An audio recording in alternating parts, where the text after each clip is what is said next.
Hello, hi, namaste. My name is Ashima Gupta and today we are going to start lecture number 8 of coordination compounds. So आज की class में बेटा हम finally crystal field theory part 3 यानी last class है CFT का, और उसके बाद हम आइसोमेरिज्म स्टार्ट करेंगे इन कोऑर्डिनेशन कंपाउंड्स. वही आपका मेन लास्ट टॉपिक बचा है. उसके बाद छुटपुट टॉपिक है ऑर्गेनोमेटालिक्स क्या है, कोऑर्डिनेशन कंपाउंड्स के यूजेस डेली लाइफ में. That will take 1 class more. So I think 3 classes में हमारा चैप्टर खत्म हो जाएगा. एक बार फटाफट से बेटा क्विक रिवीजन करते हैं कि हमने लास्ट क्लास में क्या क्या बातें करी थी, क्या क्या डिस्कस करा था. सो लास्ट क्लास के अंदर हमने सबसे पहले ऑक्टाहेड्रल कॉम्प्लेक्सेस की फिलिंग का वो टेबल करा था, राइट, जिसमें हमने D1 से लेके D10 कॉन्फ़िगरेशन का स्ट्रॉन्ग फील्ड और वीक फील्ड के अंदर फिलिंग करा था. CFSE कैलकुलेट करा था और उसके बाद हमने कैलकुलेट करा था स्पिन मैग्नेटिक मोमेंट. फिर हमने स्टार्ट करा था क्रिस्टल फील्ड स्प्लिटिंग इन टेट्राहेड्रल कॉम्प्लेक्सेस, जहां पर हमने देखा कि वहां पर सारे लीगेंड्स आपके किसकी तरह बिहेव करते हैं, वीक फील्ड की तरह. वाई? बिकॉज टेट्राहेड्रल के अंदर जो स्प्लिटिंग होती है वो ऑक्टा के कंपैरिजन में कम थी. दो मेन रीजन थे. पहला कि ऑक्टा में 6 लीगेंड्स होते हैं, टेट्रा में 4 लीगेंड्स होते हैं. दूसरा पॉइंट क्या था कि जो टेट्रा के अंदर लीगेंड आता है, लीगेंड की अप्रोच वो ना ही डायरेक्टली T2G से कोइंसाइड करती है ना एग्जैक्टली EG से, बट लीगेंड की अप्रोच ज्यादा क्लोजर होती थी T2G ऑर्बिटल से, जिसकी वजह से टेट्राहेड्रल फील्ड के अंदर E ऑर्बिटल्स, E वहां G नहीं लगाते, E orbitals lower in energy and T2 orbitals are higher in energy. उसके बाद हमने टेट्राहेड्रल कॉम्प्लेक्सेस की भी फिलिंग करी थी और एक हमने रिलेशन पढ़ा था that delta T is equal to 4/9 delta nought. यहाँ तक हमने सारे पॉइंट्स डिस्कस करे थे कि टेट्राहेड्रल में सारे लीगेंड्स वीक फील्ड की तरह होते हैं, टेट्राहेड्रल में सारे कॉम्प्लेक्सेस हाई स्पिन होते हैं, इलेक्ट्रॉन पेयरिंग वहां फेवर नहीं होती है, और इसीलिए टेट्रा में हमने एक ही टेबल कवर करा था. सो अब जरा देखते हैं कि भाई ऑक्टाहेड्रल कॉम्प्लेक्सेस जो होते हैं, octahedral complexes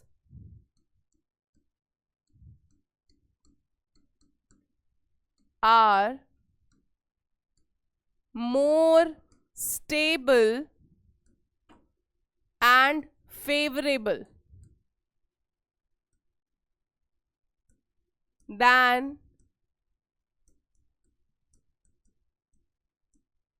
tetrahedral complexes.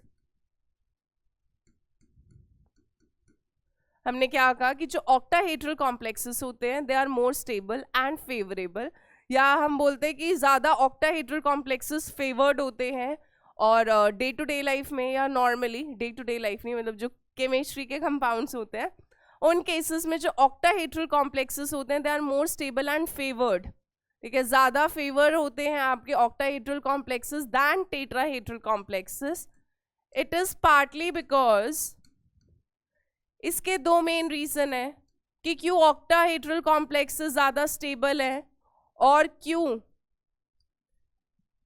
Octahedral complex ज्यादा फेवर होते हैं बनने के लिए. So it is partly because पहला रीजन क्या होता है बेटा कि इन ऑक्टाहेड्रल, शॉर्ट में लिखूंगी OH का मतलब होता है octahedral. So in octahedral complexes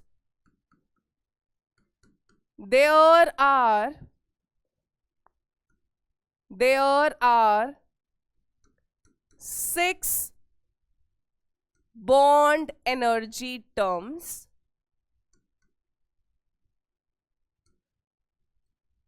मैंने क्या कहा, ऑक्टाहेड्रल के अंदर बेटा 6 लीगेंड्स होते हैं, तो मेटल के साथ 6 कोऑर्डिनेट बॉन्ड्स बनते थे या 6 लीगेंड्स आकर आपके अप्रोच कर रहे थे.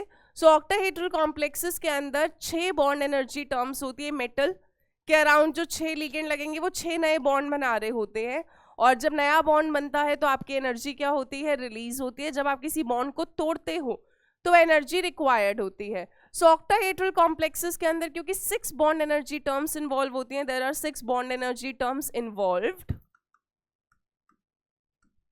while in tetrahedral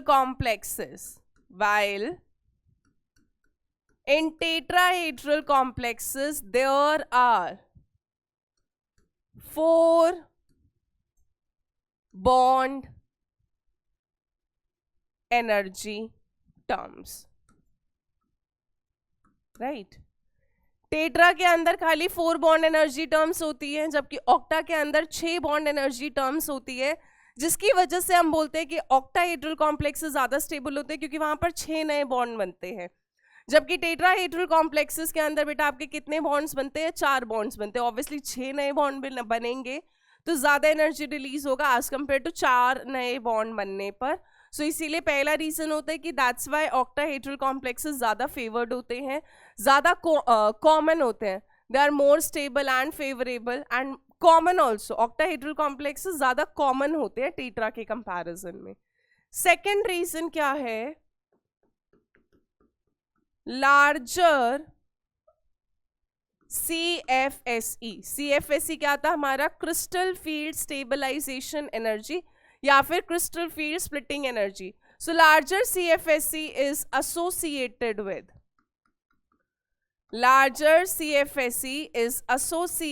with octahedral complexes than TD complexes। TD का मतलब tetrahedral complexes। फटाफट से बेटा रिलेशन बता दो क्या था, ये तुम्हें हल्का सा हिंट दे रही हूं मैं। डेल्टा टी और डेल्टा नॉट में, डेल्टा ओ में क्या रिलेशन था वो लिख दें फटाफट से। डेल्टा टी और डेल्टा नॉट में क्या रिलेशन था?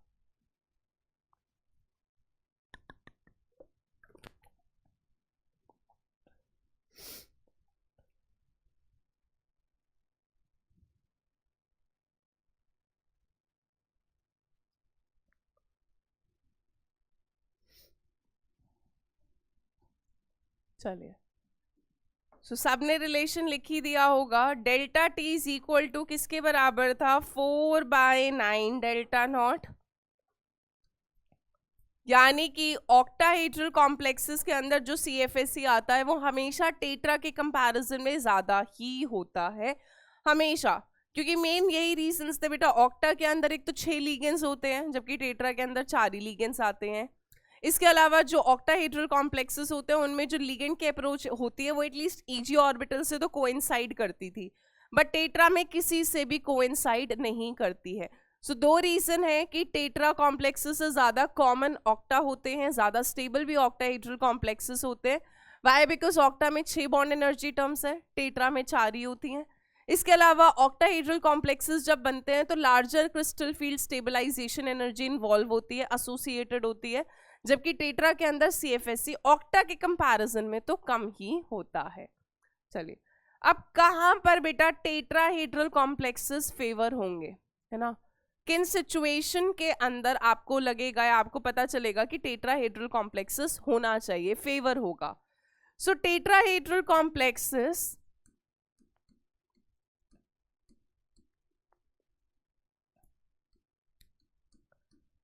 Tetrahedral complexes are favoured. कब कब फेवर होते हैं या कब कब बनना चाहेंगे? हम कह रहे हैं वैसे तो बनते मतलब कम कॉमन होते हैं, बट कुछ कुछ सिचुएशन आ जाती है ऐसी जहां पे टेट्रा आपका ज्यादा फेवर हो जाता है। पहला केस हो सकता है टेट्राहेड्रल कॉम्प्लेक्सेस तब फेवर होते हैं when there are large and bulky ligands which could cause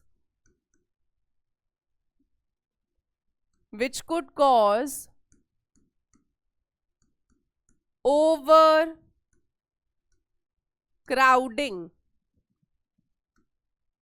in octahedral complexes. पहला पॉइंट समझना क्या लिखा मैंने।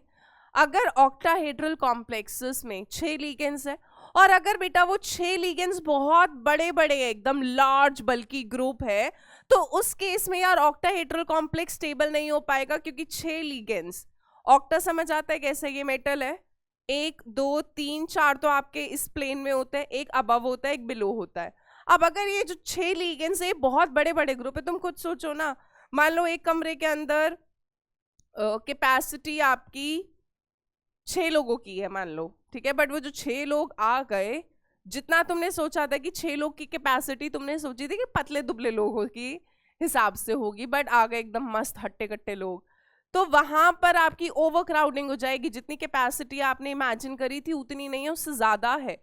तो अब जो वो 6 लोग आएंगे ना, वो उस कमरे के अंदर, रूम के अंदर ऐसे फंस फंस आकर, या मेट्रो के अंदर भी यही होता है ना, ओवर क्राउडिंग हो जाती है जब बहुत जरूरत से ज्यादा भीड़ घुस जाती है मेट्रो के अंदर, तो आपकी ओवर क्राउडिंग हो जाती है। एक पर एक लोग होते हैं, धक्के मार रहे होते हैं, इधर हो उधर हो। सो यहाँ पर भी यही होता है कि ऑक्टाहेड्रल कॉम्प्लेक्सेस में 6 लिगेंड्स है, बट अगर वो 6 लिगेंड्स बहुत लार्ज, बहुत बल्कि ग्रुप्स हैं, बल्कि बड़े बड़े लिगेंड्स हैं, तो ऑक्टाहेड्रल कॉम्प्लेक्स के अंदर ओवर क्राउडिंग हो जाएगी, भीड़ हो जाएगी, और उस केस में ऑक्टाहेड्रल की बजाय आपका कौन सा फेवर हो जाता है बेटा? टेट्राहेड्रल कॉम्प्लेक्स फेवर हो जाता है, क्योंकि वहां पर 4 लिगेंड्स है, तो 6 की बजाय 4 लग जाएंगे, और एटलीस्ट खुले खुले तो लगेंगे कि भाई इतनी भीड़ नहीं लगाएंगे। सो पहला रीजन या पहला केस जब टेट्रा फेवर होता है, जब ऑक्टा में बहुत बड़े बड़े लिगेंड्स है, लार्ज और बल्कि ग्रुप्स होते हैं, तब आपका tetrahedral complexes are favoured. when there are large and bulky ligands which could cause overcrowding in octahedral complexes, उन केस में ऑक्टा बनना फिर प्रेफर नहीं करता, तब आपके टेट्रा फेवर हो जाते हैं। सेकेंड है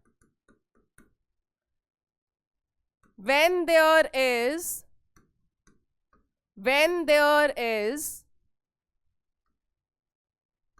attainment of a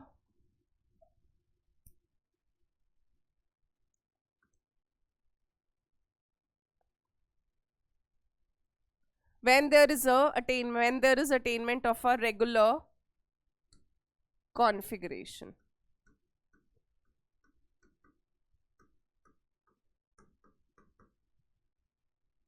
रेगुलर भी बोल सकते हैं या फिर हम बोल सकते हैं सिमेट्रिक कॉन्फ़िगरेशन। जब आपका एक सिमेट्रिक कॉन्फ़िगरेशन अटेन हो रहा होता है तो भी हम बोलते हैं कि उन सिचुएशन में आपका टेट्राहेड्रल फेवर होता है। वो कौन कौन से रेगुलर कॉन्फ़िगरेशन होते हैं? किसी कॉम्प्लेक्स में अगर बेटा D0, D2, D5, D7 and D10 configurations, ठीक है, ये वाले कॉन्फ़िगरेशंस एक्स्ट्रा स्टेबल होते हैं क्योंकि यहां पर सिमेट्री होती है। कैसे सिमेट्री होती है? टेट्रा के अंदर बेटा क्या था? टेट्रा के अंदर आपका E नीचे था और T2 ऊपर था, तो मैं पहले यही बना देती हूं, E नीचे T2 ऊपर। ये टेट्रा के लिए बना रहे हैं। तो ऐसे कॉम्प्लेक्सेस जहां पर अगर अब देखो 4 लिगेंड्स हैं, तो उनमें तुम भी सोचोगे कि 4 लिगेंड में स्क्वायर प्लेनर होना चाहेगा या टेट्राहेड्रल। तो अगर आपका अटेनमेंट हो रहा होता है रेगुलर कॉन्फ़िगरेशन का, जैसे कहीं पे D0, D2, D5, D7 और D10 कॉन्फ़िगरेशन का अटेनमेंट हो रहा होता है, तो वो कॉम्प्लेक्स ज्यादातर केसेस में टेट्राहेड्रल होता है। अब यहाँ पर देखो D0 में तो बेटा कहीं पे कोई इलेक्ट्रॉन ही नहीं होगा, सब जगह लिख लेते हैं, ये E है, ये T2 है, ये E है, ये T2 है, ये E ऑर्बिटल्स हैं, ये T2 ऑर्बिटल्स। D2 के अंदर बेटा फिलिंग होगी एक एक इलेक्ट्रॉन की, सिमेट्रिक दिख रहा है ना, E के ऑर्बिटल्स हाफ फिल्ड है। D5 में 5 इलेक्ट्रॉन, 1 2 3 4 5, टेट्रा में पेयरिंग तो वैसे भी फेवर नहीं होती। देख रहे हैं आप, सिमेट्रिक कॉन्फ़िगरेशन है, क्यों? क्योंकि E भी आधा भरा हुआ है, T2 भी आधा भरा हुआ है। D7 बनाए जरा, 1 2 3 4 5 6 और 7, ये सिमेट्रिक कैसे है बेटा? E पूरी तरह भरा है बट T2 हाफ है। हाफ फिल्ड और फुली फिल्ड ज्यादा स्टेबल होते हैं। D10 में फटाफट बताएं स्टेबिलिटी कैसे आएगी, जल्दी से भरे और बताएं सिमेट्री कैसे आएगा।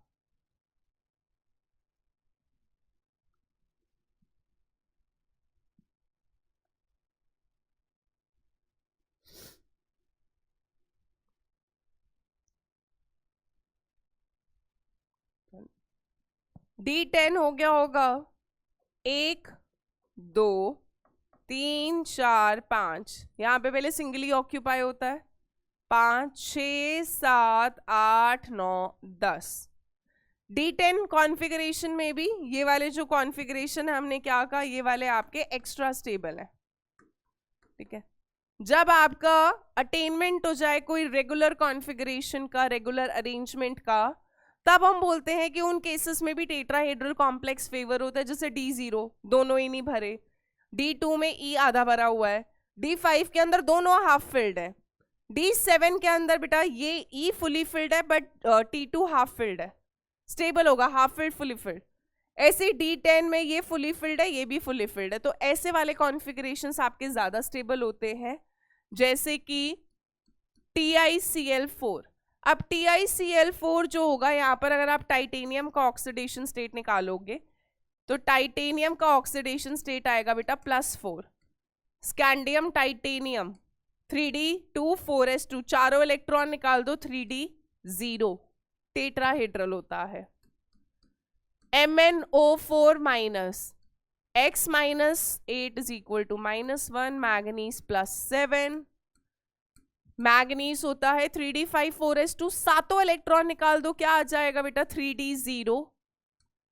चलो FeCl4 माइनस, यहां पर आप आयरन का ऑक्सीडेशन स्टेट निकालोगे तो कितना आएगा, x minus 4 is equal to -1, यानी x कितना आ जाएगा +3, आयरन +3, आयरन +3 में कैसा होता है बेटा 3d5, d5 कॉन्फ़िगरेशन रेगुलर है, पीछे ही करा है, 1 2 3 4 5 हाफ फिल्ड हाफ फिल्ड, क्योंकि यहाँ पे D0 D0 D5 एक रेगुलर अटेनमेंट हो रहा है, एक अटेनमेंट हो रहा है एक रेगुलर एक सिमेट्रिक कॉन्फ़िगरेशन का, तो ये सारे के सारे आपके कैसे कॉम्प्लेक्सेस होते हैं, टेट्राहेड्रल कॉम्प्लेक्सेस होते हैं।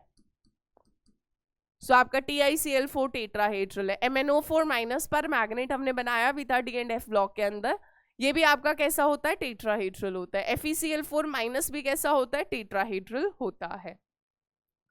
सो पहला करा जब लार्ज बल्की लिगेंड्स ऑक्टा में, तब टेट्रा फेवर होता है। जब कोई रेगुलर या सिमेट्रिक कॉन्फ़िगरेशन का अटेनमेंट हो, उस केस में भी कौन सा फेवर होता है बेटा, टेट्रा फेवर होता है। इसके अलावा when there is a weak field ligand, जब आपका weak field ligand होता है,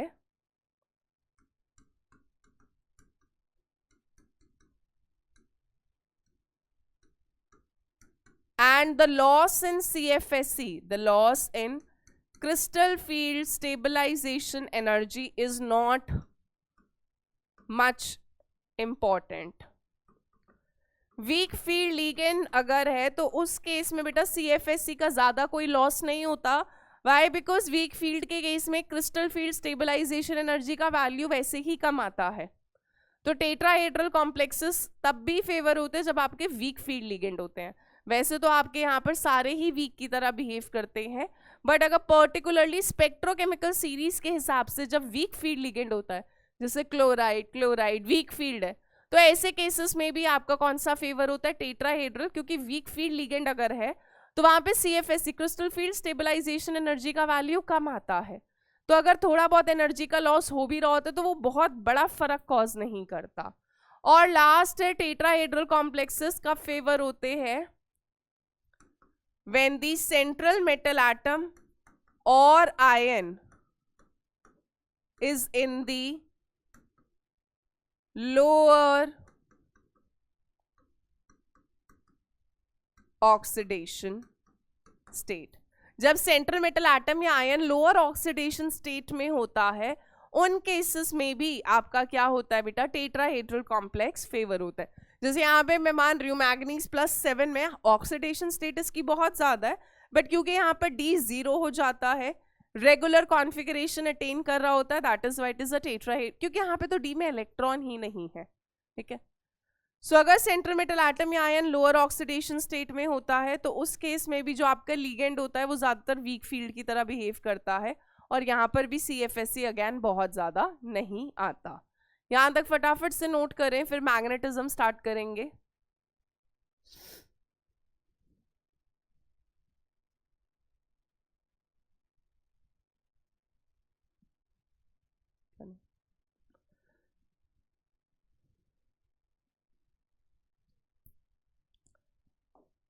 सो यहाँ तक सारी चीजें समझ आई गई होंगी।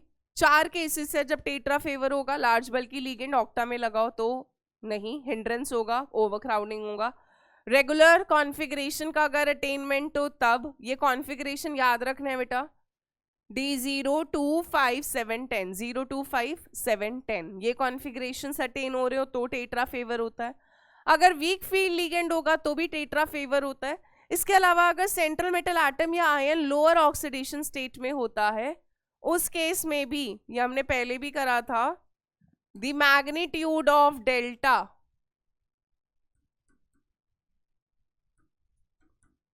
Is less. आपको याद होगा मैंने आपको फैक्टर्स पढ़ाए थे जो क्रिस्टल फील्ड स्प्लिटिंग को अफेक्ट करते हैं या मैग्नीट्यूड को अफेक्ट करते हैं, तो उसमें हमने यही करा था, नेचर ऑफ मेटल, कि मेटल कौन सी सीरीज को बिलोंग करता है, 3D 4D या 5D।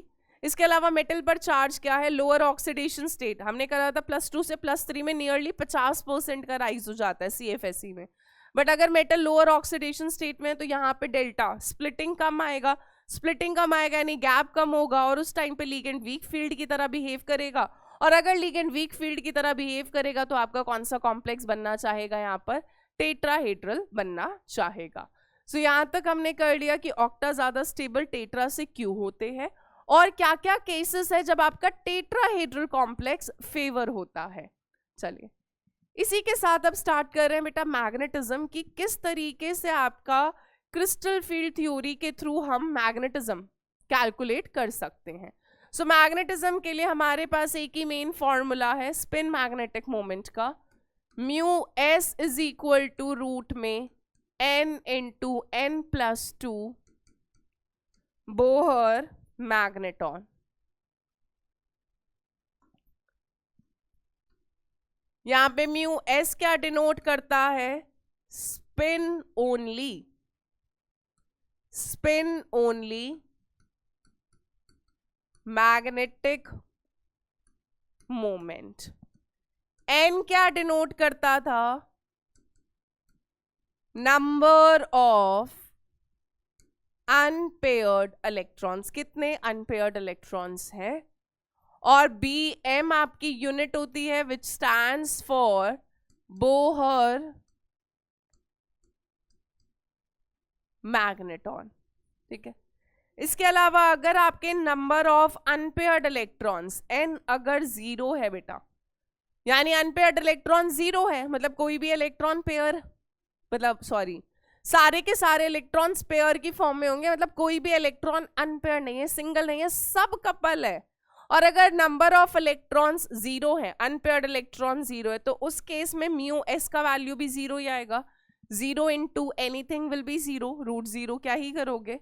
और उस केस में हम बोलते हैं कि जो कॉम्प्लेक्स होगा या जो भी मेटल आयन होगा वो कैसा होगा, आपका डायामैग्नेटिक होगा। डायामैग्नेटिक सब्सटेंसेस को जब हम मैग्नेटिक फील्ड में रखते हैं तो ये वीकली रिपेल होते हैं। पर अगर नंबर ऑफ अनपेयर्ड इलेक्ट्रॉन 0 के बराबर नहीं है, कुछ तो वैल्यू है 1 2 3 4 जितने भी अनपेयर्ड इलेक्ट्रॉन्स है, तो उस केस में बेटा स्पिन मैग्नेटिक मोमेंट भी 0 के बराबर तो नहीं होगा, कुछ ना कुछ तो वैल्यू आएगा ही आएगा। और उस केस में हम बोलते हैं कि कॉम्प्लेक्स या मेटल आयन आपका कैसा होता है, पैरामैग्नेटिक होता है। और पैरामैग्नेटिक सब्सटेंसेस को अगर हम मैग्नेटिक फील्ड में रखते हैं तो ये वीकली अट्रैक्ट होते हैं। चलिए अब क्वेश्चन की फॉर्म में करेंगे।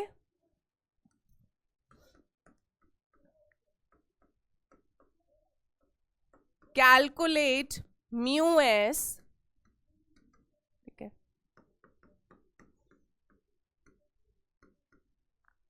कोबाल्ट 2+ का कोई कॉम्प्लेक्स है, ठीक है,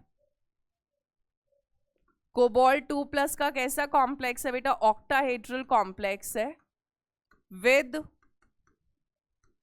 स्ट्रॉन्ग फील्ड लिगेंड। एक बार मैग्नेटिक मोमेंट निकालना है आपको, कोबाल्ट 2+ का ही ऑक्टाहेड्रल कॉम्प्लेक्स है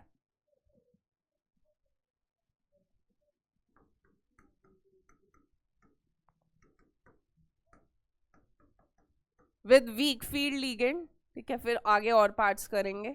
चलिए हाँ जी भाई, अगर कोबाल्ट 2+ है तो कोबाल्ट 2+ का कॉन्फ़िगरेशन क्या होता है बेटा, 3D7, अब ऑक्टाहेड्रल कॉम्प्लेक्स है तो डी के 5 ऑर्बिटल किस में स्प्लिट करते हैं? डी के जो 5 ऑर्बिटल्स होते थे वो आपके किस में स्प्लिट करते थे? T2G और EG, चाहे स्ट्रॉन्ग फील्ड हो चाहे वीक फील्ड हो, ऑक्टाहेड्रल में स्प्लिटिंग तो यही होगी, T2G और EG। अभी CFSE नहीं बोल रहा निकालने को, अभी सिर्फ हमसे CFSE तो हमने यार सारे कॉन्फ़िगरेशन की कर ली है। D7 अगर मैं नॉर्मल भरूं तो 1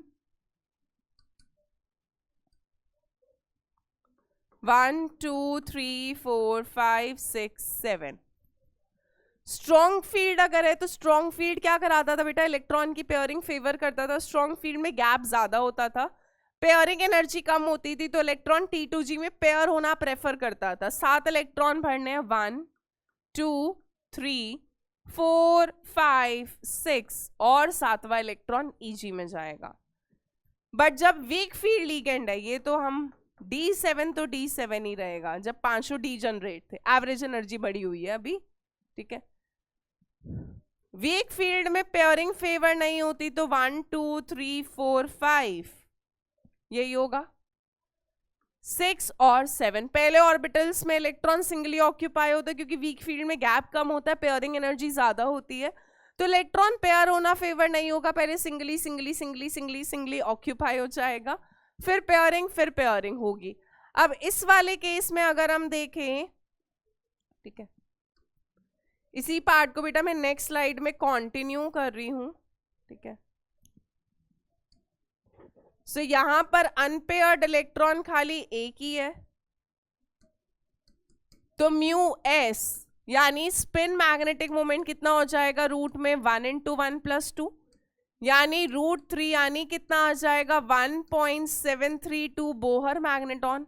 मुझे ये जानने की जरूरत भी नहीं है कि इसके साथ कौन सा लीगेंड जुड़ा हुआ है, मेरे को कोई फर्क नहीं है, कोई सा भी लीगेंड हो, अगर वो स्ट्रॉन्ग फील्ड है तो spin magnetic moment cobalt 2 + 3d7 के लिए ये ही आएगा। चलिए, सॉरी, वीक फील्ड के केस में कितने अनपेयर्ड इलेक्ट्रॉन्स है बेटा? 3 सिंगल इलेक्ट्रॉन्स दिख रहे हैं हमें, तो यहां पर अगर हम देखें तो अनपेयर्ड इलेक्ट्रॉन्स 3 है।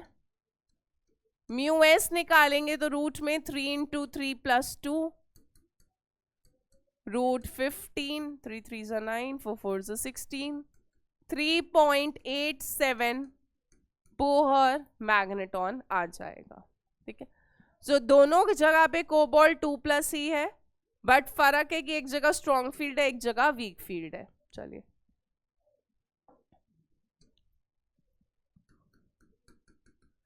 फिर से बेटा कोबाल्ट 2+ ही है, बट इस टाइम पर जो कॉम्प्लेक्स है वो आपका कैसा है?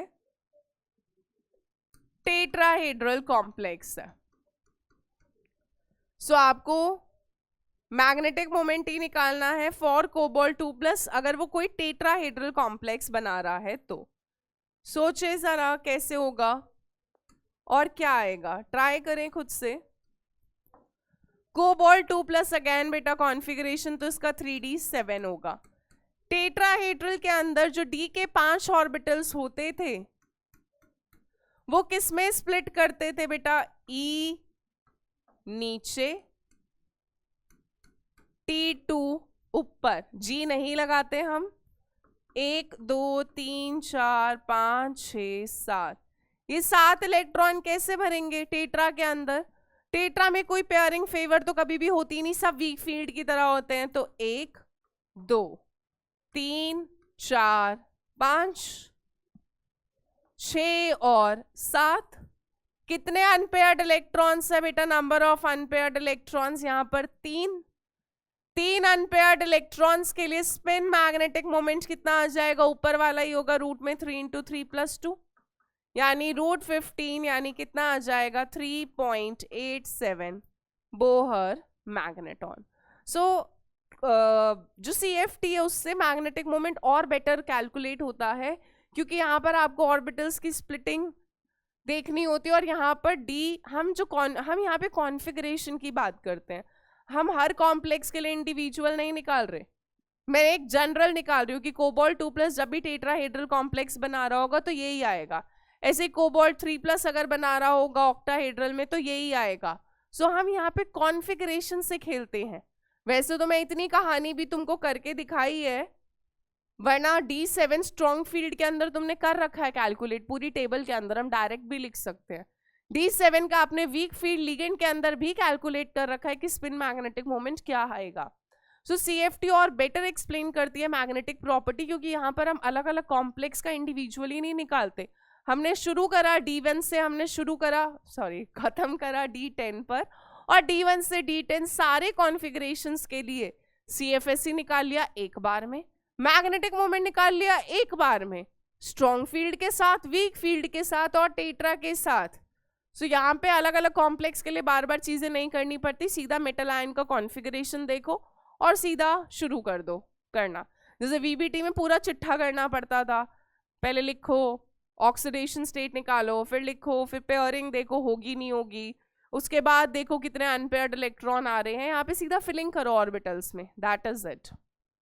चलो नेक्स्ट आ रहे हैं, which is the most important thing about CFT, जो VBT लैक कर रही थी या फेल कर रही थी, कि VBT बेटा आपको कलर एक्सप्लेन नहीं कर पाता था कि क्यों कॉम्प्लेक्सेस कलर है, क्यों कलर आ रहा है कॉम्प्लेक्सेस के अंदर, वो VBT वैलेंस बॉन्ड थ्योरी नहीं एक्सप्लेन करती थी, और वही चीज CFT एक्सप्लेन कर देती है। सो हमने पहले भी करा था कि कलर जो कोऑर्डिनेशन कंपाउंड्स में होता है, colour arises due to the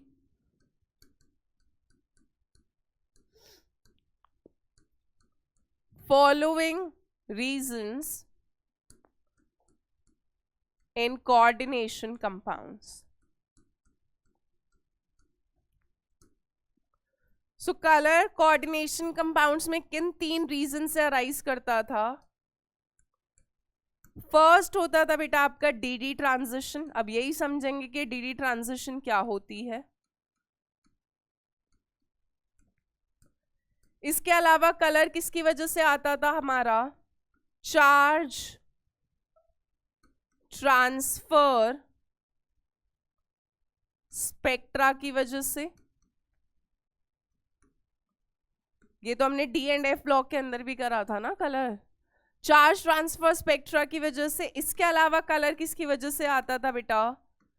polarisation की वजह से। यही 3 रीजन थे। DD ट्रांजिशन में हमने बात करी थी, अगर D0 एंड D10 कॉन्फ़िगरेशन के आयंस होते थे तो वो हमारे कैसे होते थे बेटा? कलरलेस होते थे। D0 D10 के DD ट्रांजिशन तो नहीं शो कर सकता, अभी DD ट्रांजिशन क्या होती है वो देखेंगे।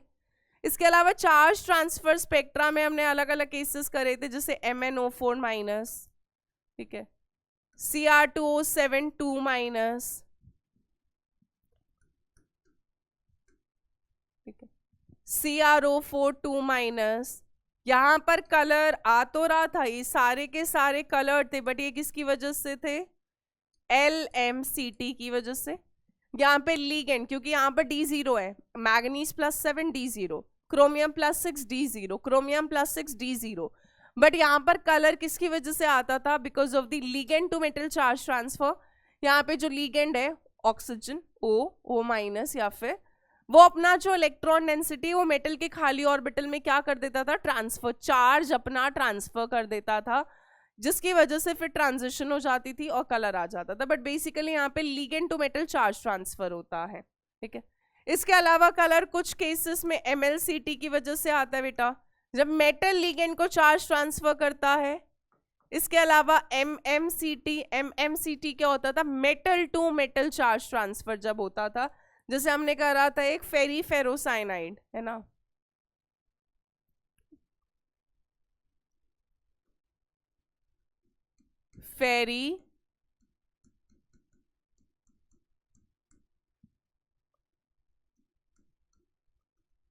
फेरोसाइनाइड, है ना। यहाँ पे आयरन 2 ऑक्सीडेशन स्टेट में होता है। Iron shows 2+ also, iron shows 3+ also. अगर हम इसको बैक क्रॉस करके लिखेंगे तो यहाँ पर बेटा Fe3+ होगा और FeCN6 4-। यहाँ पर आयरन का आप ऑक्सीडेशन स्टेट निकालेंगे तो आयरन 2+ होगा, यहाँ 3d5 होगा, यहाँ 3d6 होगा। तो जो Fe2+ वाला है वो एक इलेक्ट्रॉन अगर इसको दे देगा तो ये तो 3+ हो जाएगा, वो 2+ हो जाता है। तो यहाँ पे मेटल से मेटल में ही चार्ज ट्रांसफर होता है। तो कलर चार्ज ट्रांसफर स्पेक्ट्रा में 3 रीजन से आता है, ligand to metal charge transfer, metal to ligand charge transfer या metal to metal charge transfer. Ferriferrocyanide आपका प्रशियन ब्लू कलर का होता है। इसके अलावा हमने करा था बेटा कलर और पोलराइजेशन की वजह से आ सकता है, जैसे silver bromide pale yellow, silver iodide yellow. यहाँ पे हमने फिजांस रूल करा था। Smaller the size of cation, cation तो सेम है, larger the size of anion, bromide और आयोडाइड में आयोडाइड बड़ा है। जितना छोटा केटायन जितना बड़ा एनायन उतना ज्यादा पोलराइजेशन होता है, एनायन का क्लाउड उतना डिस्टॉर्ट होता है, उतना बर्बाद होता है और कंपाउंड में कोवेलेंट कैरेक्टर उतना ज्यादा आ जाता है। सो AgBr और AgI में आयोडाइड आयन, सिल्वर सिल्वर तो केटायन कॉमन है, ब्रोमाइड आयोडाइड में आयोडाइड एनायन बड़ा है, साइज में ज्यादा पोलराइजेशन होगा और कलर यहाँ पे पेल येलो होता है और यहाँ पर येलो होता है। सो कलर में अब हम समझेंगे इस चैप्टर के अंदर कि कैसे DD ट्रांजिशन से कलर आता है। तो तुम्हारे दिमाग में तब से ये सवाल घूम रहा है that what is DD transition. DD transition से कलर कैसे आता है ना। मैंने तब से तुमको बोला यार कोऑर्डिनेशन में पढ़ाऊंगी, कोऑर्डिनेशन में पढ़ाऊंगी, फिर VBT में कहा कि बेटा VBT कलर एक्सप्लेन नहीं करती, अब CFT के अंदर पढ़ेंगे। सो फाइनली अब टाइम आ चुका है कि हम DD ट्रांजिशन जाने कि DD ट्रांजिशन क्या होती है। सो DD ट्रांजिशन में बेसिकली क्या हम एग्जाम्पल से करेंगे। मान लो मैंने कॉम्प्लेक्स लिया बेटा TiH2O6 3+, ठीक है, ये पर्पल कलर का होता है इसीलिए मैंने इसको पर्पल से ही लिख दिया, बट इससे भी सुंदर पर्पल होता है, it's a purple colour compound. यहाँ पे टाइटेनियम का ऑक्सीडेशन स्टेट निकालते हैं, X पानी पे 0 चार्ज, 6 पे भी 0 इज इक्वल टू +3। X कितना आ गया बेटा +3। स्कैंडियम टाइटेनियम, टाइटेनियम होता है 3d2 4s2, टाइटेनियम 3+ में कॉन्फ़िगरेशन क्या होगा बेटा 3d1, ठीक है। कोऑर्डिनेशन नंबर 6 यानी ऑक्टाहेड्रल कॉम्प्लेक्स होगा, चाहे इनर ऑर्बिटल हो चाहे आउटर ऑर्बिटल, हमें फर्क अभी नहीं पड़ता, हम क्रिस्टल फील्ड स्प्लिटिंग के हिसाब से करेंगे। ऑक्टाहेड्रल कॉम्प्लेक्स से इतना पता है, ऑक्टाहेड्रल में बेटा D के 5 ऑर्बिटल, ऑक्टाहेड्रल फील्ड के अंदर D के ये 5 ऑर्बिटल्स किस में स्प्लिट करते हैं, T2G और EG। D1 कॉन्फ़िगरेशन है यानी एक इलेक्ट्रॉन यहां होगा। जब D के फर्दर ऑर्बिटल स्प्लिट हो जाएंगे ऑक्टाहेड्रल फील्ड में, ये तो एवरेज एनर्जी है मेटल आयन का, एवरेज जब 5 ऑर्बिटल्स की एनर्जी बढ़ जाती है, so this is the time जब टाइटेनियम 3+ स्फेरिकली सिमेट्रिकल फील्ड में, जब ऑक्टाहेड्रल फील्ड में आएगा, जब एक्चुअली में पानी के 6 लिगेंड्स पास आ जाएंगे कि ऑक्टाहेड्रल कॉम्प्लेक्स में अप्रोच हो रहा है लिगेंड, तो उस केस में D के 5 ऑर्बिटल T2G और EG में स्प्लिट हो जाते हैं, 3 आपस में बराबर होते हैं एनर्जी में, ये 2 आपस में बराबर होते हैं, पर T2G लोअर एनर्जी का होता है, EG हायर एनर्जी का होता है।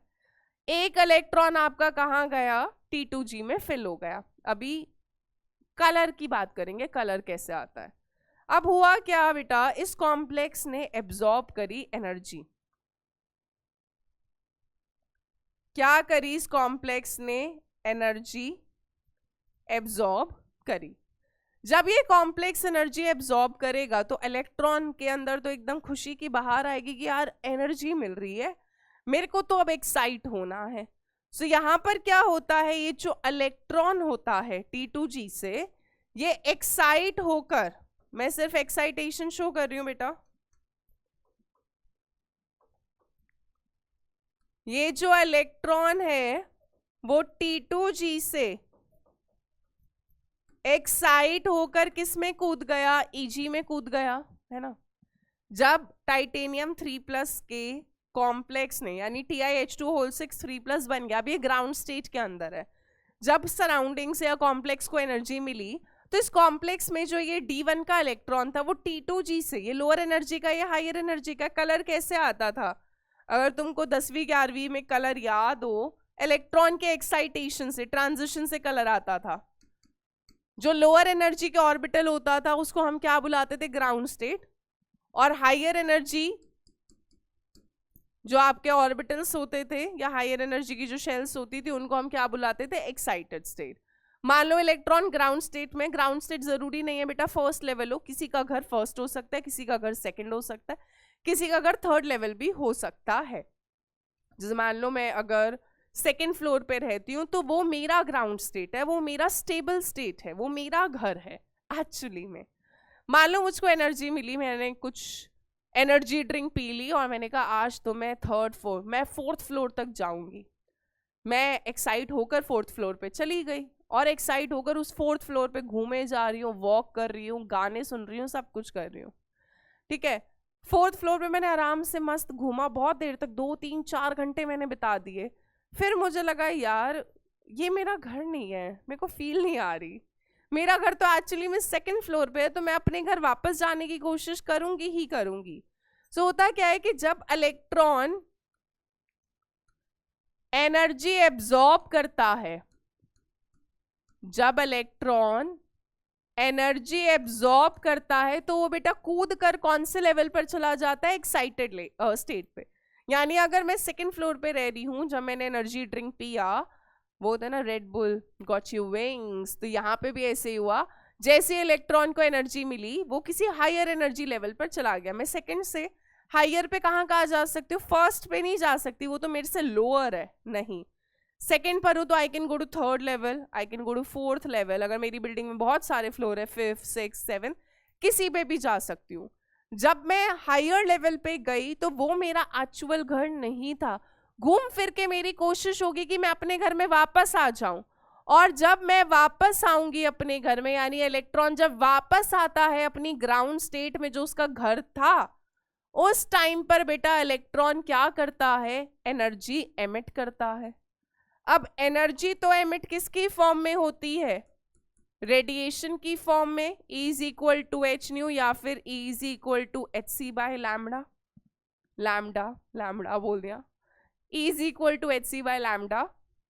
सो आपको किस वेवलेंथ के कॉरेस्पॉन्डिंग, मतलब क्या एनर्जी एमिट हुई है, वो वेवलेंथ किस विजिबल रीजन में आ रही है, क्योंकि विजिबल रीजन भी आपका पूरा है, विबग्योर है, तो वो जो वेवलेंथ है वो आपके विजिबल रीजन में कहाँ पर फॉल कर रही है, उस हिसाब से आपको कंपाउंड का क्या दिखना स्टार्ट हो जाता है, कलर दिखना स्टार्ट हो जाता है। तो जब ये यहाँ पर इस कॉम्प्लेक्स को एनर्जी मिलेगी तो ये इलेक्ट्रॉन एक्साइट होता होता बेटा कहाँ चला जाएगा, ईजी में, हायर लेवल में चला जाएगा, क्योंकि ये इसका स्टेबल स्टेट नहीं है। तो इलेक्ट्रॉन अब क्या करेगा, घूम फिर के वापस आने की कोशिश करेगा, it emits energy in the form of radiation, और उसके हिसाब से हमें क्या दिखना स्टार्ट हो जाता है, कलर दिखना स्टार्ट हो जाता है। अब यहाँ पे जो ट्रांजिशन हो रही है ना बेटा ऑर्बिटल्स में, वो डी के ही ऑर्बिटल्स में हो रहा है, T2G भी डी का ही पार्ट था, dxy डिवाइड से dxz, और Ag भी डी ऑर्बिटल का ही पार्ट था, dx² minus Y square and dz², ये आपस में घूम डी के ही ऑर्बिटल में रहे। T2G से Eg में चला गया एक्साइट होकर, वापस Eg से कहां पर आ गया बेटा, T2G में आ गया। जब वापस फॉल करा, एनर्जी एमिट करी, विजिबल रीजन में कलर दिखना शुरू हो गया। अब देखिए जरा कलर D 0 में नहीं आ सकता, क्यों नहीं आ सकता यार, तुम समझदार हो, बहुत समझदार हो। D 0 में कोई D इलेक्ट्रॉन सी नहीं है, जब D में बेटा इलेक्ट्रॉन ही नहीं होगा तो कहां से कूद कर जाएगा, D ट्रांजिशन नहीं होगा। D10 में जरा सोचे कलर क्यों नहीं आएगा,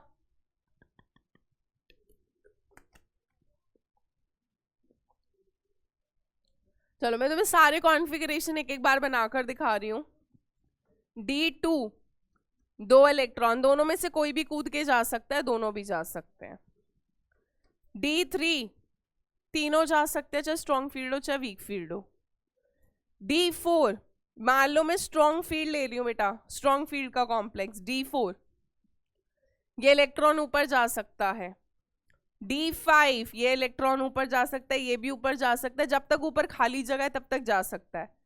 D6 में भी कोई सा भी इलेक्ट्रॉन बेटा एक्साइट होकर ऊपर जा सकता है। D7 अभी भी जगह है, एक इलेक्ट्रॉन या तो यहां आ सकता है या यहां आ सकता है, कहीं भी आ सकता है। D8 में भी बेटा एक जगह यहां खाली है, एक जगह यहां खाली है, तो इलेक्ट्रॉन नीचे से एक्साइट होकर जा सकता है। D9 कॉन्फ़िगरेशन में भी इलेक्ट्रॉन नीचे से ऊपर जा सकता है, क्योंकि अभी भी एक जगह खाली है, एक ऑर्बिटल में 2 इलेक्ट्रॉन आ सकते हैं। जब तक Eg में खाली जगह है तब तक इलेक्ट्रॉन कूद कूद के Eg में जाएगा। बट D10 कॉन्फ़िगरेशन में बेटा नहीं हो सकता, क्योंकि D10 में अब ऑर्बिटल भर चुके हैं पूरी तरह। यहां से अगर इलेक्ट्रॉन एक्साइट होगा भी तो वो कूद कर कहाँ जाएगा, Eg में जगह ही नहीं है, Eg फुली फिल्ड है। तो D10 के केस में आपका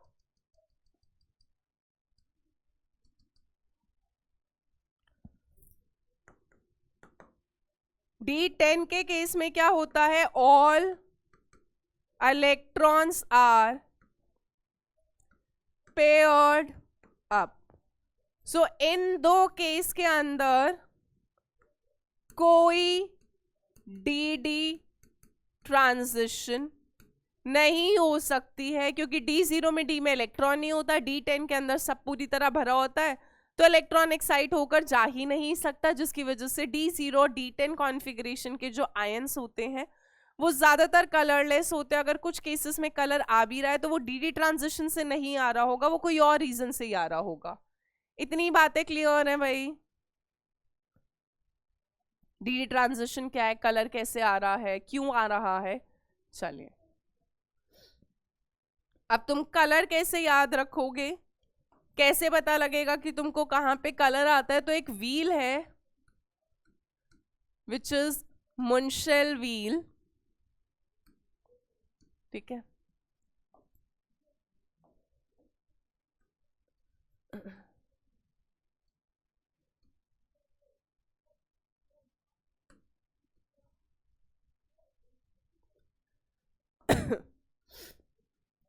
हम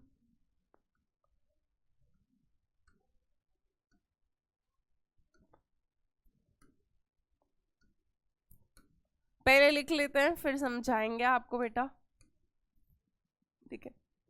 यहां पर इस व्हील में जो ऑपोजिट कलर्स है, ऑपोजिट कलर्स आर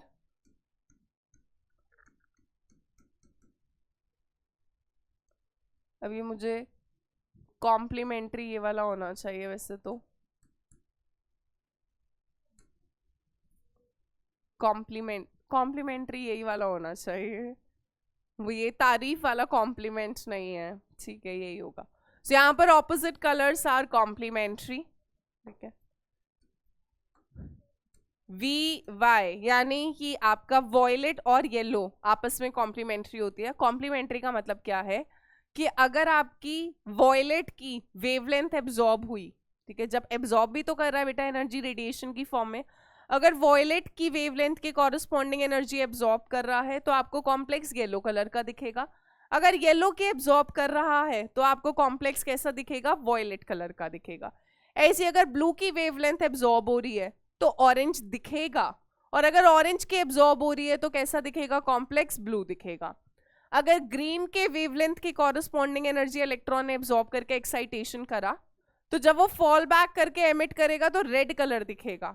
रेड की वेवलेंथ अगर एब्जॉर्ब कर रहा होगा तो कैसा दिखता है बेटा, कॉम्प्लेक्स ग्रीन दिखता है। सो हम बोल रहे हैं कि ऑपोजिट कलर्स कॉम्प्लीमेंट्री होते हैं। वॉयलेट येलो आपस में कॉम्प्लीमेंट्री है, वॉयलेट एब्जॉर्ब हुआ येलो दिखेगा, येलो एब्जॉर्ब हुआ वॉयलेट दिखेगा। GR ग्रीन और रेड कॉम्प्लीमेंट्री होते हैं। BO, ठीक है, मैंने कैसे याद रखा है, वाई ग्रीन बो, ऐसे करके वाई ग्रीन बो। सो वॉयलेट और येलो आपस में कॉम्प्लीमेंट्री, ग्रीन और रेड आपस में कॉम्प्लीमेंट्री, ब्लू और ऑरेंज आपस में कॉम्प्लीमेंट्री। सो यहाँ पर वॉयलेट और येलो कॉम्प्लीमेंट्री होते हैं, ग्रीन और रेड कॉम्प्लीमेंट्री है, ऐसे ही आपका बेटा ब्लू और ऑरेंज कॉम्प्लीमेंट्री है। इतनी बात क्लियर है? तो मुंशिल व्हील से हमें कलर का थोड़ा बहुत आइडिया हो जाता है, ठीक है। वैसे कलर इज नॉट समथिंग कि वो आपको याद करने की जरूरत है। चलिए, अब ये बहुत इंपॉर्टेंट है क्योंकि ये एनसीईआरटी के अंदर ना एक स्पेशल बॉक्स के अंदर दे रखा है, और एनसीईआरटी काफी तेज तो है ही, जो भी बॉक्सेस वाली चीजें होती हैं वो ज्यादातर सवाल वहां से, एक्सेप्शन से, ग्राफ से, डायग्राम से, ऐसी चीजों से पूछती हैं। इमेजेस तुमको बहुत सुंदर सुंदर दिखाई दे ही रही होंगी। ये बेसिकली जेमस्टोन्स है कि जेमस्टोन्स में जो कलर आता है वो किस वजह से आता है। तो जो पहला वाला जेमस्टोन है बेटा, दैट इज रूबी, ठीक है। ये वाला जेमस्टोन आपका कौन सा है? दिस इज रूबी, जो बहुत सुंदर रेड कलर का होता है। अब रूबी जो होता है, यहाँ पे भी कलर अगेन बेटा डी ट्रांजिशन की वजह से आ रहा होता है। सो कलर जो electronic transition with in the D orbitals, जब डी के ऑर्बिटल्स में ही इलेक्ट्रॉन का ट्रांजिशन होने लग जाए, टेट्रा में भी ऐसे ही होगा, ई नीचे होता है, T2 ऊपर होता है, पर ट्रांजिशन तो बेटा वहां भी हो सकता है। सो जब डी के ऑर्बिटल्स के विद इन ही ट्रांजिशन हो जाए, इलेक्ट्रॉन इन्हीं में ही खेलता रहे, घूमता रहे, ई से T2 में या T2 से ई में, टेट्रा में, ऑक्टा के अंदर T2G से EG में गया, कूद के वापस T2G में आया, तो इनकी वजह से हमारी डे टू डे लाइफ में भी कलर ऑब्जर्व होता है। सो पहला एग्जाम्पल है रूबी। रूबी बेसिकली होता है एल्यूमिनियम ऑक्साइड, Al2O3, जिसको हम कोरंडम भी बोलते हैं। ये बेसिकली आपका व्हाइट कलर का कंपाउंड होता है, ठीक है। सो रूबी एल्यूमिनियम ऑक्साइड है, Al2O3, तो इसको तो कलरलेस होना चाहिए, मतलब व्हाइट होना चाहिए।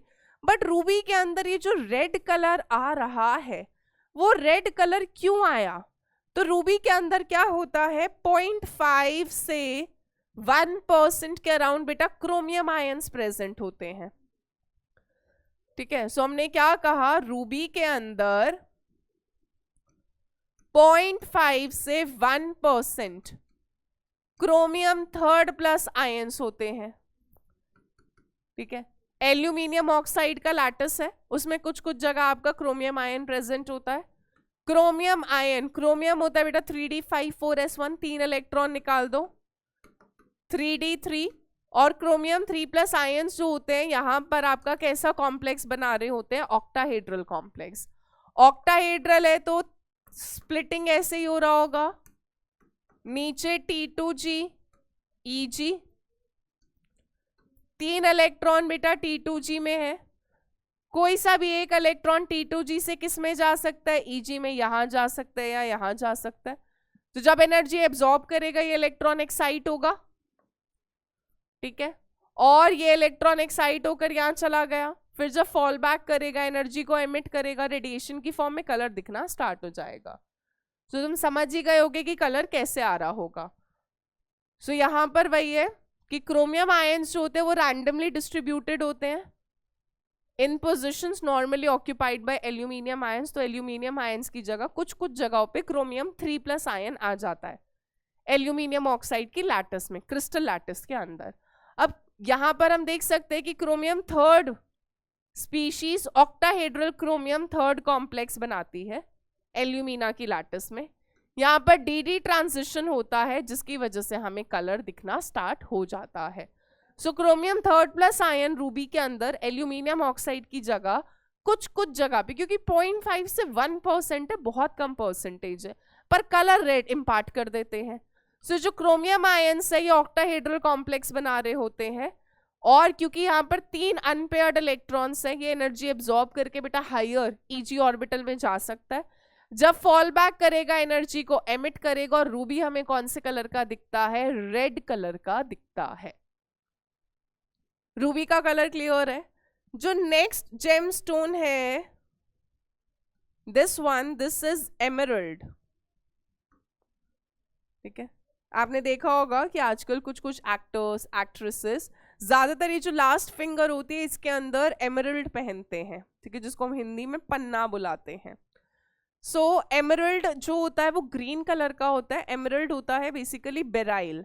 बेराइल क्या होता है? Be3Al2Si6O18, ये कंपाउंड होता है बेराइल। Be3Al2 Be, बेरिलियम के 3 एटम, एल्यूमिनियम के 2 एटम, सिलिकॉन के 6 एटम, ऑक्सीजन के 18 एटम। सो Be3Al2Si6O18 ये बेराइल है। अब यहाँ पर भी क्या होता है, जो बेराइल होता है उसमें भी हमारी जो कुछ कुछ जगह होती हैं वो फिर से क्रोमियम थर्ड प्लस आयन ने ऑक्यूपाई कर रखी होती है ऑक्टाहेड्रल साइड्स में। अगेन यही चीज है बेटा, sorry, chromium third plus ion emerald में भी, एमरल्ड इज Be3Al2Si6O18, ठीक है। ये कंपाउंड आपका क्या है? बेराइल। बेराइल में एल्यूमिनियम 3+ की जगह कुछ कुछ जगह किसने ऑक्यूपाई कर रखी है? क्रोमियम थर्ड प्लस ने। क्रोमियम थर्ड प्लस अगेन बेटा D3 कॉन्फ़िगरेशन, और ये यहाँ पे अगेन कैसा कॉम्प्लेक्स बना रहा होता है? ऑक्टाहेड्रल बना रहा होता है। सेम यही कहानी होगी, इलेक्ट्रॉन एक्साइट होगा, वापस आएगा। अब यहां पर सॉरी, यहां पर जो कलर आ रहा है, ठीक है, यहां पर जो एब्जॉर्प्शन होता है वेवलेंथ का, वो जो एब्जॉर्प्शन होता है बेटा that shift to longer wavelength. जो एब्जॉर्प्शन बैंड्स है they are seen to be there in the longer wavelength, यानी येलो रेड के करीब एब्जॉर्ब करते हैं। एब्जॉर्ब अगर येलो रेड करेगा तो दिखेगा कैसा आपको? ग्रीन दिखेगा, ठीक है, क्योंकि रेड के कॉम्प्लीमेंट्री कलर आपका कौन सा था? ग्रीन था। तो यहाँ पर एब्जॉर्ब येलो रेड के बीच का कुछ होता है और आपको कलर कैसा दिखता है? ग्रीन रीजन के अंदर कलर दिखता है। ट्रांसमिट लाइट ग्रीन में होती है। सो एमरल्ड, रूबी और भी बहुत सारे जेमस्टोन्स होते हैं जो कलर होते हैं, और वहां पर जो कलर आ रहा है वो किसकी वजह से आ रहा है बेटा? आपका डी ट्रांजिशन की वजह से। चलिए अब कुछ क्वेश्चंस डिस्कस कर लेते हैं। पहला क्वेश्चन कह रहा है कि TiH2(6) 3+ तो कलर है, but scandium H2(6) 3+ is colourless, why? So titanium H2(6) 3+ में टाइटेनियम 3+ होगा, कॉन्फ़िगरेशन इसका 3D1 है। Scandium H2(6) 3+, scandium 3+, 3D1 4s2 बेटा, तीनों इलेक्ट्रॉन निकाल दोगे 3D0 बचेगा। अब यहां पर D1 कॉन्फ़िगरेशन है, कोऑर्डिनेशन नंबर 6 ऑक्टाहेड्रल कॉम्प्लेक्स होगा, तो D के जो 5 ऑर्बिटल है वो आपके किस में स्प्लिट हो जाएंगे? T2G और EG में। और ये जो एक इलेक्ट्रॉन है ये क्या शो कर सकता है? Can show DD transition. D और D के ऑर्बिटल्स में, ये भी D के ऑर्बिटल्स है, ये भी D के ऑर्बिटल्स है, इनमें आपस में ट्रांजिशन हो जाती है इलेक्ट्रॉन की। इलेक्ट्रॉन एक्साइट होके EG में जाता है, जब फॉल बैक करता है तब एनर्जी एमिट करता है, रेडिएशन की फॉर्म में कलर दिखता है। बट यहां पर क्योंकि बेटा D के अंदर इलेक्ट्रॉन ही नहीं है, तो यहां पर कोई no DD transition takes place. जब कोई DD ट्रांजिशन यहां पर हो ही नहीं पाएगी तो ये कंपाउंड आपका कैसा होता है? कलरलेस होता है, क्योंकि D 0 होता है, कोई D इलेक्ट्रॉन्स नहीं होते हैं और कोई DD ट्रांजिशन नहीं होता। बट टाइटेनियम H2(6) 3+ कलर्ड है, क्योंकि यहां पर ये क्या शो कर सकता है? DD, this one electron itself can show DD transition. चलिए नेक्स्ट क्वेश्चन है कि हमें increasing order of CFSE crystal field splitting, हमें नहीं बोल रहा बेटा कि आप CFSE निकालो, वो बोल रहा है बस इंक्रीजिंग ऑर्डर ऑफ स्प्लिटिंग में अरेंज कर दो, ठीक है। सो पहले देख लेते हैं कॉम्प्लेक्स क्या क्या है।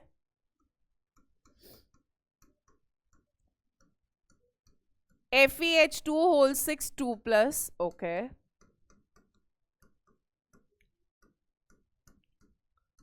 FeH2(6) 3+ और FeCl6 4-। देखिए यहाँ पर आयरन बेटा +2 ही होगा, वाटर न्यूट्रल होता है, यहाँ पर आयरन +3 होगा, x - 6 is equal to -4, x आ जाएगा +2। अगर आपको याद होगा तो जो magnitude of crystal field splitting है वो डिपेंड किस किस पे करता था बेटा, चार्ज ऑन मेटल, इसके अलावा नेचर ऑफ लिगेंड्स पर, और डिपेंड करता था नेचर ऑफ मेटल पे कि मेटल 3D का है, 4D का है, 5D का है। सब में मेटल बेटा सेम है, आयरन है, बट आयरन का चार्ज अलग अलग है ना। एक जगह आयरन +2 है, इधर +3 है, इधर +2 है। तो हमने कहा था जहां पे पॉजिटिव चार्ज ज्यादा होता है या ऑक्सीडेशन स्टेट ज्यादा होता है वहां पर स्प्लिटिंग भी क्या होती है, ज्यादा होती है। और डेल्टा नॉट का ही ऑर्डर है तो मैं डेल्टा नॉट के हिसाब से लगाऊंगी कॉम्प्लेक्स को, ठीक है। अब नेचर ऑफ लिगेंड्स में अगर मैं देखूं, सो वाटर वाटर और Cl- लिगेंड है, तीनों मतलब तीनों नहीं, 2 हो गए। वाटर भी कैसा होता है, वीक फील्ड लिगेंड है, Cl- भी वीक फील्ड लिगेंड है, पर स्पेक्ट्रोकेमिकल सीरीज के हिसाब से बेटा दोनों में ज्यादा कमजोर, ज्यादा वीकर कौन होता है, Cl- is more week.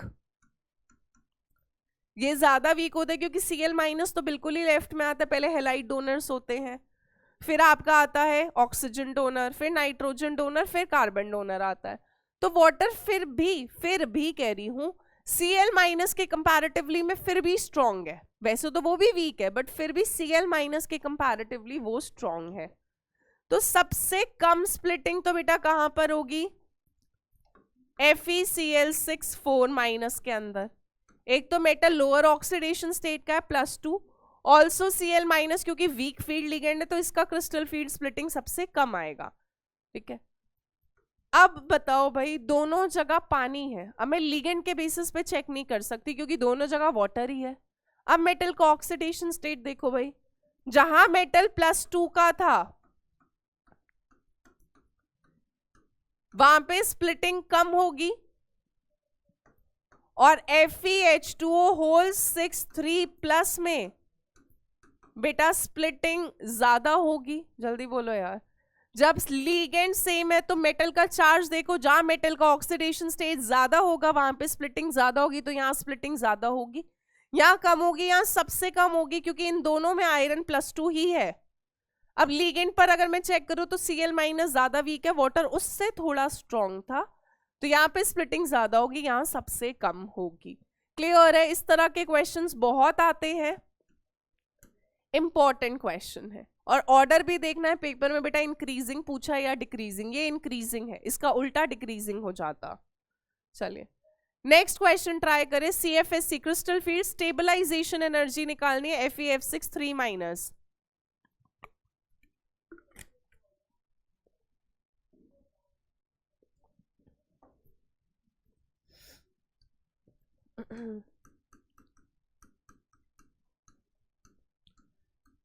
x - 6 is equal to -3, x +3, iron +3 होता है बेटा 3D5, और F- कैसा लीगेंड है, वीक फील्ड लीगेंड, और कोऑर्डिनेशन नंबर 6 है तो ऑक्टाहेड्रल कॉम्प्लेक्स है।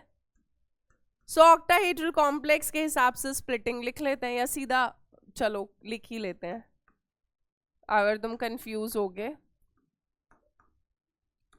एनर्जी में नीचे कौन आएगा, T2G, ऊपर आएगा Eg ऑक्टाहेड्रल में 3D5, तो D5 में 1 2 3 4 5, क्योंकि यहां पर Fe, ये जो मैं स्प्लिटिंग लिख रही हूं ये किसके लिए बेटा, FeF6 3- के लिए। अभी तो ये खाली Fe3+ था, अब 6 लिगेंड्स आ चुके हैं। जब ये 6 लिगेंड्स ने अप्रोच करा तो क्योंकि वीक फील्ड लिगेंड थे तो इलेक्ट्रॉन पेयरिंग फेवर नहीं होगी, तो 1 2 3 4 और 5 यही फिलिंग होगी। वीक फील्ड में गैप कम होता है तो चौथा और पांचवा दोनों कूद के चले जाएंगे। CFSE कैलकुलेट करने का फॉर्मूला इन ऑक्टाहेड्रल कॉम्प्लेक्स बेटा क्या होता था? -0.4 into number of electrons in T2G +0.6 into number of electrons in EG, यही होता था। कैलकुलेट करें जरा, बताएं आंसर। -0.4 इंटू T2G में कितने इलेक्ट्रॉन्स है बेटा? 3 +0.6 इंटू EG में कितने इलेक्ट्रॉन्स है? 2 -1.2 +1.2 बोल दो यार, कितनी आएगी CFSE? यहां पर 0 आ जाएगी। इस कॉम्प्लेक्स के लिए जो CFSE है वो कितना आएगा? 0 डेल्टा नॉट आएगा, और डेल्टा नॉट का कुछ भी वैल्यू हो, anything multiplied by 0 will give you 0 only. यहाँ पर CFSE 0 आएगा। CFSE निकालने के बहुत कॉमन क्वेश्चंस हैं, आपको प्रीवियस ईयर के अंदर भी दिखेंगे। कुछ कॉम्प्लेक्स दे देगा, उनका CFSE दे देगा और बोलेगा मैच करके बताओ कि ये कौन से कॉम्प्लेक्स के लिए क्या CFSE है। वो तब जब हम PYQs डिस्कस करेंगे तब डिस्कस करेंगे वो क्वेश्चंस, ठीक है। चलिए अब बात करते हैं बेटा कि जो CFT है, क्रिस्टल फील्ड थ्योरी, ये फेल हो गई। मतलब इसकी भी लिमिटेशंस हैं, क्योंकि ऑब्वियसली बात है, देखो कुछ ना कुछ कमी रह जाती है तभी नई चीजें आ जाती हैं, और that's how the research takes place. Normal life के अंदर भी पहले के टाइम पर कैसे सोप आते थे, आज की डेट में आप देखोगे सोप्स हो गए, शैम्पूज हो गए, है ना, कलर्ड वालों के लिए अलग शैम्पू आता है, आपके इतनी चीजें डेवलप होती जा रही है। वो तभी होती है जब people keep on doing the research. पुरानी चीजों में जो कमी होती है उन पर काम करा जाता है, तब नई चीजें बनती है। हम भी तो वही करते हैं। जब आप टेस्ट देते हो तो आप यही कोशिश करते हो कि जो आपने पिछले टेस्ट में गलतियां नहीं करी, क्या कह रहे हो, हम टेस्ट ही नहीं देते हैं बेटा। जो टेस्ट नहीं देते हैं वो गलत है, टेस्ट देना जरूरी है। जो पुरानी गलतियां हैं उन्हीं से हम इम्प्रूव, हम यही कोशिश करते हैं कि हम वो गलती दोबारा रिपीट ना करें। नई गलती भले ही कर दो पर पुरानी तो एटलीस्ट मत रिपीट करो, है ना। तो सेम चीज था कि VBT की जो लिमिटेशन थी वो CFT ने एक्सप्लेन कर दी। फिर CFT की कुछ लिमिटेशन आई जो नई थ्योरी ने इम्प्रूव करी। CFT काफी चीजें बताने में सक्सेसफुल रहा, जैसे CFT ने बहुत सक्सेसफुली एक्सप्लेन करा फॉर्मेशन,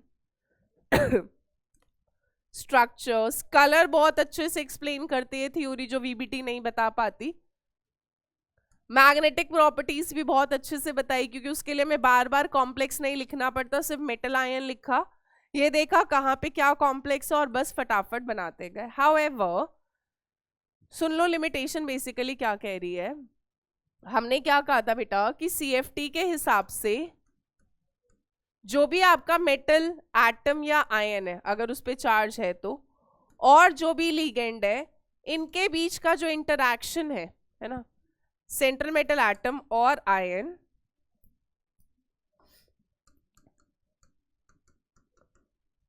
और लिगेंड के बीच का जो इंटरैक्शन है वो कैसा इंटरैक्शन है? आयनिक है, प्योरली इलेक्ट्रोस्टैटिक है। ये देखा गया कि यार अगर हम सेंट्रल मेटल एटम को क्या ले रहे थे, पॉजिटिव पॉइंट चार्ज या न्यूट्रल भी हो सकता है। लिगेंड को हमने कैसा लिया था बेटा? अगर एनायनिक लिगेंड था, अगर एनायनिक लिगेंड था तो उसको हमने कैसे लिया था? Negative point charge. और अगर न्यूट्रल मॉलिक्यूल्स थे तो उनको हमने डाइपोल लिया था, जिसमें हमने कहा था नेगेटिव एंड लिगेंड का मेटल की तरफ ओरिएंट करेगा। पर हुआ क्या, प्रॉब्लम क्या आने लगी कि अगर एनायनिक लिगेंड्स में आयोडाइड, जिसे ग्रुप 17 जो हमारा हैलोजन है वो हमारा सबसे इलेक्ट्रोनेगेटिव एलिमेंट का ग्रुप है पूरी पीरियोडिक टेबल में, उसमें भी हम बोलते हैं फ्लोरीन सबसे ज्यादा इलेक्ट्रोनेगेटिव है, फिर क्लोरीन, फिर ब्रोमीन, फिर आयोडीन। अगर मैं हैलोजन्स में बात करूं तो अगर हैलोजन वाला ग्रुप इतना इलेक्ट्रोनेगेटिव है, हेलाइड आयंस जो है F-Cl- Br-I-, उनको वीक फील्ड लिगेंड में क्यों रखा गया? वो स्ट्रॉन्ग फील्ड क्यों नहीं है? क्योंकि आइडियली उनको स्ट्रॉन्ग फील्ड होना चाहिए, क्योंकि अगर anionic ligand iodide, bromide, chloride, fluoride ये काफी इलेक्ट्रोनेगेटिव एलिमेंट्स है, तो वो आपके स्ट्रॉन्ग फील्ड की तरह बिहेव करने चाहिए थे, क्योंकि एनायनिक लिगेंड नेगेटिव और पॉजिटिव में ज्यादा इंटरेक्शन होगा, और उसमें भी अगर एनायनिक लिगेंड अच्छा खासा इलेक्ट्रोनेगेटिव है, इलेक्ट्रोनेगेटिव की क्या टेंडेंसी होती है, विड्रॉ करने की। सो अगर एनायनिक लिगेंड्स आपके डी ऑर्बिटल्स के पास जा रहे थे तो उनको ज्यादा रिपल्शन कॉज करना चाहिए था, बट स्पेक्ट्रोकेमिकल सीरीज के अंदर जो हेलाइड आयंस थे खासकर उनको हमने लेफ्ट में रखा हुआ था, आयोडाइड, ब्रोमाइड, फिर क्लोराइड, फिर फ्लोराइड आया था, so they were in the left of the spectrochemical series.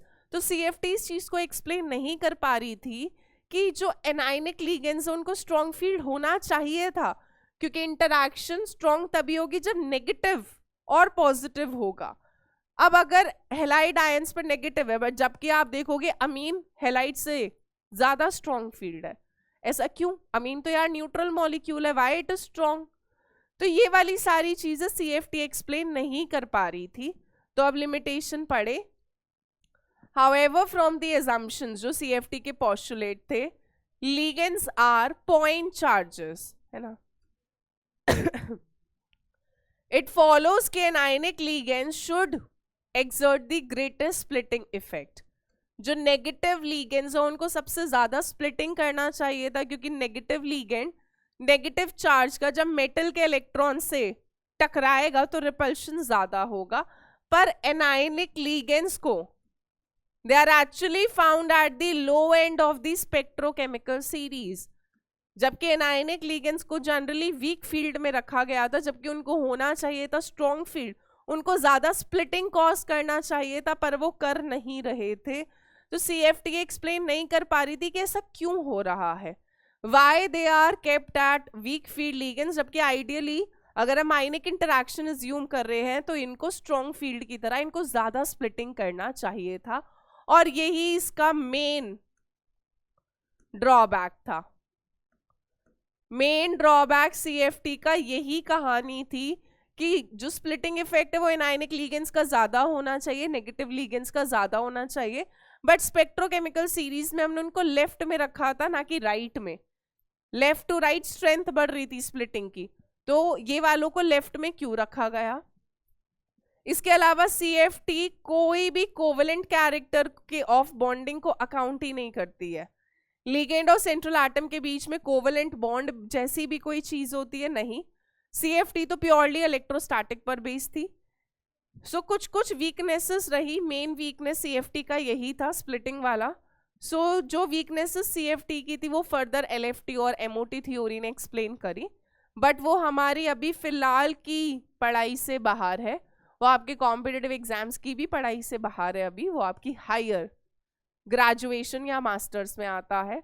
सो अभी फिलहाल के लिए हमें सीएफटी में इतना ही सारा पढ़ना था, and with this we are finishing up the today's class, और आज की क्लास में हमने सीएफटी इसी के साथ खत्म कर लिया है। बहुत बहुत मुबारक हो आप लोगों को।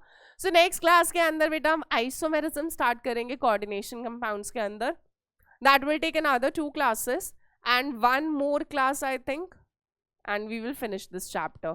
So एक क्लास में PYQ करेंगे, कोशिश करेंगे PYQ इस चैप्टर के लाइव ही रखेंगे ताकि इंटरैक्शन हो सके एक बार और तुम थोड़ा पढ़ कर भी आओ। So I'll see you in the next class with isomerism. Till then, thank you so much. Bye bye guys. Take care.